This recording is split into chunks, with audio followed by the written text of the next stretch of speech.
लेने पड़ते हैं। तो अब देखिए वो सामान्य व्यक्ति में फिर हाँ, नहीं रहेगा, दिव्यांग फिर जन वो में आ जाएगा। दिव्यांग जन में आ जाएगा। लेकिन दिव्यांगजन की भी खूबसूरती होती है, ठीक है ना, कोई भी हो। हाँ, बिल्कुल ये ऊपर बिल्कुल। वाले ने बनाया है तो सबको खूबसूरती अपने आप में, हर व्यक्ति अपने आप में सबसे खूबसूरत है वो अपने आप के लिए, ठीक है। यस। वो अपने माँ के लिए खूबसूरत है, सबसे प्यारा बच्चा है, चाहे वो बच्ची हो या बच्चा है। खैर, तो अब हम आते हैं इसमें सिमेट्री में। आप जो पॉइंट्स मैंने डिस्कस किए थे कि सिमेट्री एलिमेंट्स हैं, उनके सिमेट्री ऑपरेटर क्या होंगे। तो जैसे एक्सिस ऑफ सिमेट्री के लिए इसका जो ऑपरेटर है हमारा रोटेशन होता है, मैंने हम रोटेट करते हैं 180 से 120 से 75 degree centigrade, sorry 75 degree, 72 degree, और उसको हम सिंबलाइज करते हैं कैपिटल सी से। वैसे ही आता है point of symmetry. Point of symmetry means this is the centre of inversion. और सेंटर ऑफ इन्वर्जन का मतलब है कि कभी भूल जाए तो सेंटर ऑफ इन्वर्जन का मतलब ये है, एक सिंपल सा एग्जाम्पल याद रखिएगा कि जैसे ही आप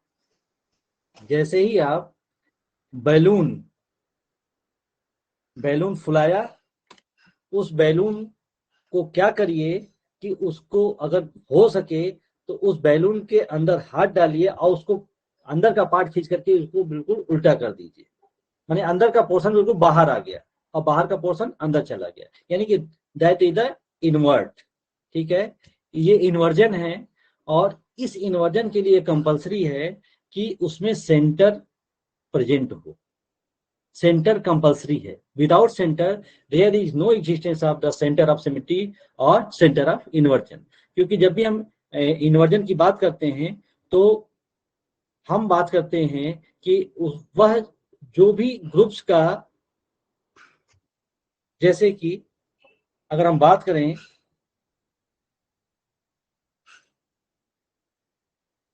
यह रेक्टेंगल है, अगर मान लीजिए कि कोई मॉलिक्यूल ए है, बी, बी, सी एंड सी, तो अगर हमें इन्वर्ट करना है तो ऐसा नहीं है कि हम sorry this B and this B, हम यह ना करें कि इसको यहां पे ले आए, ऐसा नहीं करना है। हमको क्या करना है कि ऐसा इन्वर्ट करना है, हम इस बी को सेम बी से रिप्लेस तो करेंगे लेकिन उसमें सेंटर इन्वॉल्व होना चाहिए। मींस इस बी को हम इस बी से रिप्लेस करेंगे और इस बी को हम यहाँ पे ले आए, तब तो यहाँ पे इन्वर्जन होगा, आई से रिप्रेजेंट करेंगे। यह नहीं है कि आप इस बी को यहाँ पे ले आए, ऐसे नहीं इन्वर्जन करना है। जैसे कि यहाँ पे C, C and B and this is B. अब यहाँ पे हमें जब इन्वर्जन करना है तो यह जो सी है सेम सी से ही रिप्लेस होगा, यह यहाँ जाएगा और सी यहाँ पे आएगा, यह भी साथ में यहाँ आएगा, यह भी यहाँ पे भी जाएगा। ऐसे ही साथ में यह भी यहाँ पे रिप्लेस करेगा इसको और यह भी इसको रिप्लेस करेगा। मींस सारे के सारे जितने भी ग्रुप्स हैं वह सेंटर से होते हुए रिप्लेस होंगे, एक दूसरे को रिप्लेस करेंगे। ऐसा नहीं कि हम केवल एक पार्ट को लें और दूसरे पार्ट को छोड़ दें। जैसे यहाँ पे हम केवल इस बी को और इस बी से रिप्लेस कर दें तो ऐसा नहीं आई होगा, इसके साथ साथ यह भी रिप्लेस होगा इसके साथ और यह भी जाएगा। मैं सारे सारे जितने भी ग्रुप्स अटैच है सेंट्रल एटम से वह सब एक दूसरे को रिप्लेस करेंगे, लेकिन उसमें सेंटर इन्वॉल्व होना चाहिए, मींस ए के थ्रू ही होकर के जाएंगे। अच्छा, इसमें एक बेसिक एग्जांपल थोड़ा सा बताइए, क्या यह एक मॉलिक्यूल है हमारे पास बी, बी एंड बी, क्या इसमें सेंटर ऑफ इन्वर्जन है?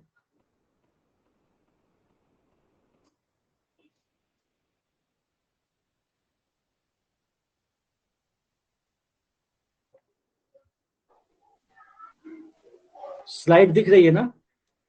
Yes sir. Yes sir. Yes sir. जी सर। सेंटर ऑफ सिमेट्री है? यस सर है। जी यतेन जी जी है ना? जी सर है, सारे ग्रुप आइडेंटिकल है तो सेंटर ऑफ मैटर हो गए। ठीक है, वेरी गुड है। तो ऐसे ही एक दूसरा एग्जाम्पल,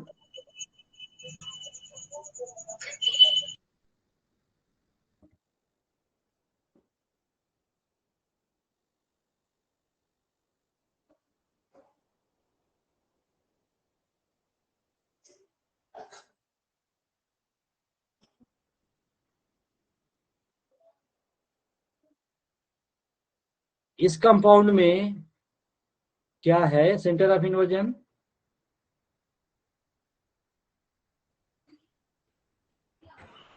नहीं है। नहीं, नहीं है। हाँ वेरी गुड। एक तरफ सर ई है, एक तरफ डी है। हाँ एक तरफ डी है। तो यहाँ पे यह था कि यहाँ पे सी तो रिप्लेस कर देगा सी को, यह जो सी है इस सी को रिप्लेस तो कर देगा, लेकिन साथ में यह डी भी रिप्लेस करना चाहिए था ई को, लेकिन यहाँ पे जो ई है और यहाँ पे डी है तो दोनों सेम ग्रुप नहीं है, तो एक दूसरे का इमेज बनेगा ही नहीं। और यहाँ पे कंडीशन है कि जो ग्रुप रिप्लेस करे वो सेम ग्रुप को ही रिप्लेस करेगा, या एटम को रिप्लेस करेगा या पॉइंट। सारे के सारे जितने भी उस मॉलिक्यूल में जितने भी ग्रुप्स अटैच हैं वह सेंटर से होते हुए रिप्लेस किए गए। ठीक है, यानी कि यहाँ पे सेंटर ऑफ इन्वर्जन नहीं।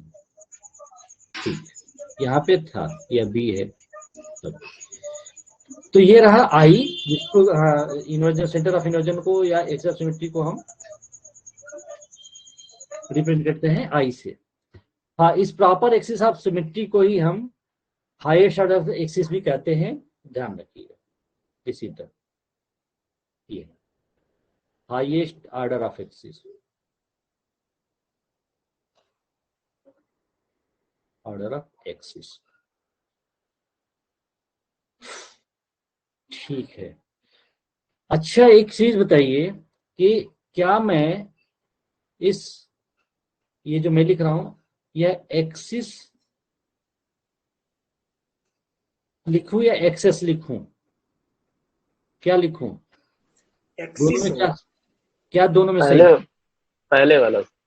पहले वाला सही है। अच्छा दूसरे वाला सर कुल्हाड़ी होता है। अच्छा ठीक है, वेरी गुड। कुल्हाड़ी है ना, चलिए अच्छी बात है। तो फिर अगली लाइन पे आते हैं, कुल्हाड़ी को दूर करते हैं। कुल्हाड़ी परेशान करेगी, कुल्हाड़ी की बात ही नहीं करेंगे। अब हम बात करेंगे इसकी। हम एक वर्ड लिख रहे हैं, एक सेंटेंस लिख रहे हैं, देयर आर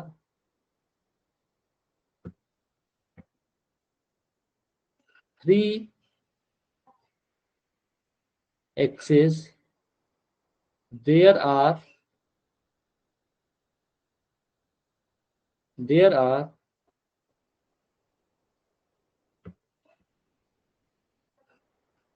थ्री एक्सिस। दोनों में क्या सही है? पहला सेंटेंस था हमारा देयर आर थ्री एक्सेस और नीचे लिखा हमने देयर आर थ्री एक्सिस। अब मैं जिसे पूछूंगा वही जवाब देगा। ठीक है, मैं पूछ रहा हूँ एक से। ओके। हाँ मैं पूछ रहा हूँ।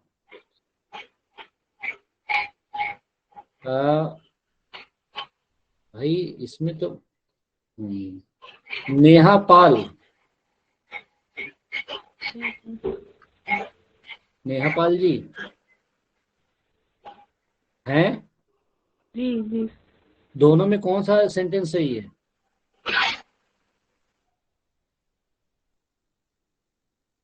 कोई बात नहीं। सुरेंद्र जी हैं?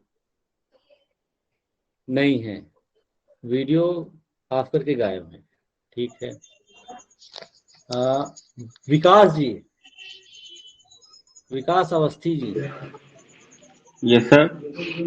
हाँ मैंने यही क्वेश्चन हाँ मैंने sir. Yes sir, yes sir.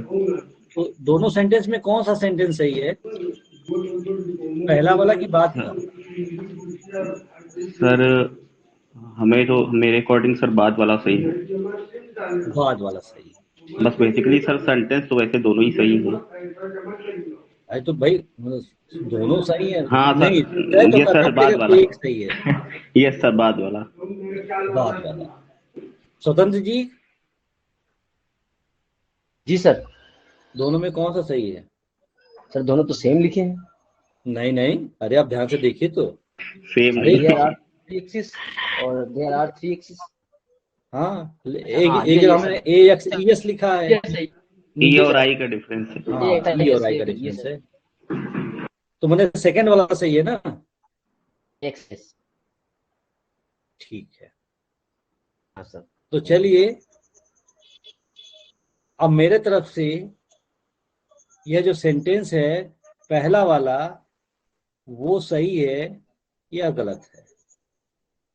झटके में हम लिख तो जाते हैं, पढ़ाते समय बोलते भी हैं, लेकिन थोड़ा सा ग्रामेटिकली, ग्रामर मुझे बहुत नहीं आती, लेकिन हमें साइंटिफिक टर्म आना चाहिए, ठीक है? तो साइंटिफिक टर्म हाँ एक्सेस होगा, ये प्लूरल वर्ड है एक्सेस। हाँ, ऐसे सब प्रोनाउंसिएशन एक्सिस एक्सिस चलता है सब। ना ना, वो चलाने के लिए आप कुछ भी चलाइए, यस उसमें क्या है? सर।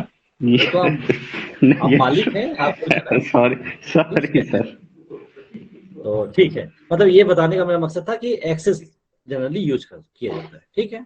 जब कभी भी आप रिसर्च पेपर लिखते हैं या कुछ भी लिखते हैं तो इन टेक्निकल चीजों का जरूर ध्यान रखिएगा, क्योंकि इन छोटी छोटी चीजों की वजह से वो पेपर वापस आ जाते हैं करेक्शन करने के लिए, ठीक है? या हो सकता है रिजेक्ट ही कर दे। तो